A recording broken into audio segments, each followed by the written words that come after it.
Jay Stelly. I'm a software engineer on the project, doing 3D graphics work, physics work, behavior modeling, that kind of stuff in the game. We're making a really immersive world, and I've been focusing a lot on creating technology that enables it to be more immersive.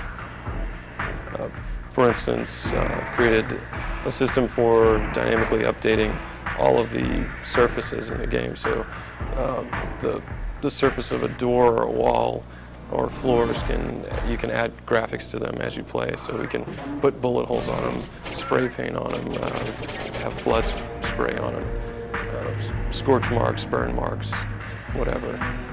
Anything you do can affect the world. If you actually shoot a door and leave bullet holes in it, and then you open the door, the bullet holes are they're on the door. They don't go away. And as you play through the game, if you come back to where you've been before, you'll see all the stuff that you've done, all the damage that you've left. Half-Life has some really neat physical behaviors. We have slippery floors and icy surfaces that you can slide around on and bounce off the walls and kind of try to find your way through something.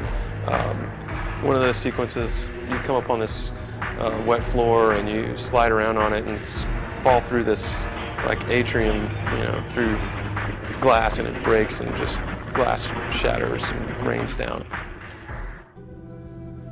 Here I'm responsible for doing the sound effects, so basically everything that you hear coming out of the speaker is kind of my fault. Then I also do the music, and then some of the sound programming, which is the digital signal processing algorithms.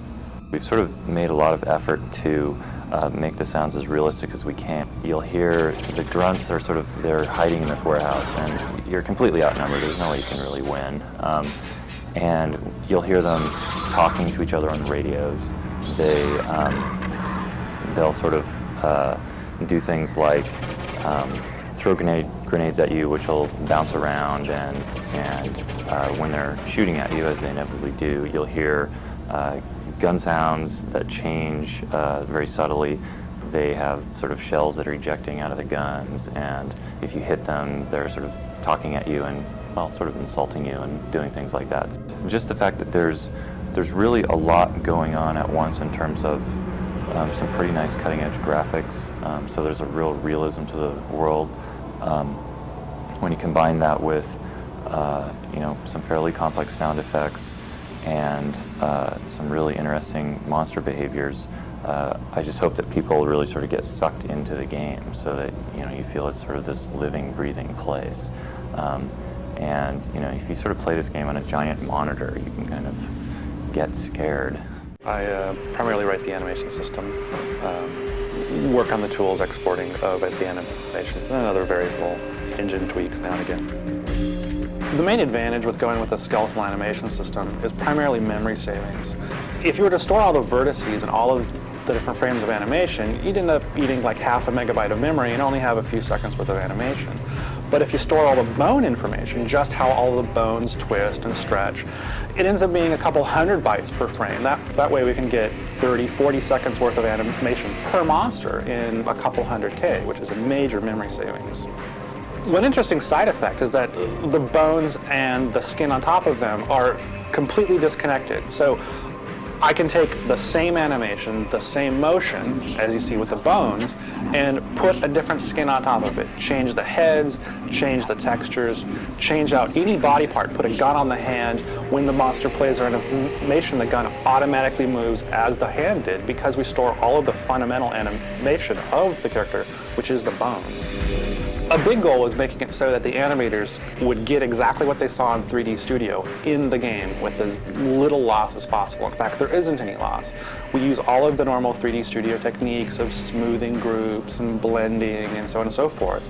Those all export, save into a file, they go into the game, and they play back unmodified, which greatly simplifies their task. Steve's AI system is just, at times, unbelievable. I walk into a room with 3 or 4 monsters in there who don't have weapons more powerful than me, but they outflank me and I die, and it's just like, that's finally refreshing of not going into a game and completely devastating all their monsters who just act like, ducks in a shooting gallery.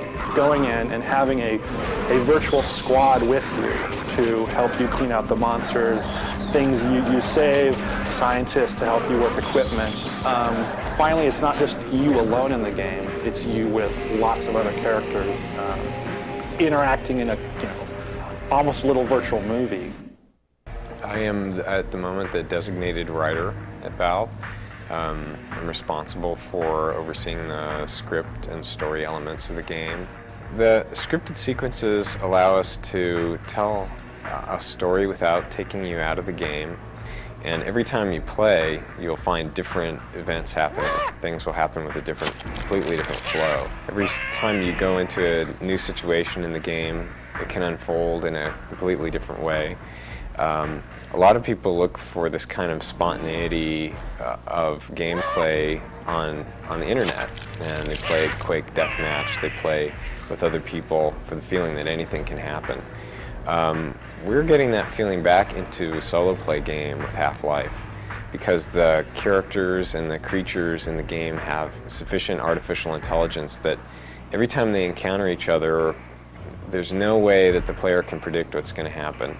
I can only imagine what sort of things people are going to see when they play this game that none of us here at Valve will ever see, because every time someone plays the game, it'll be a completely unique experience for them.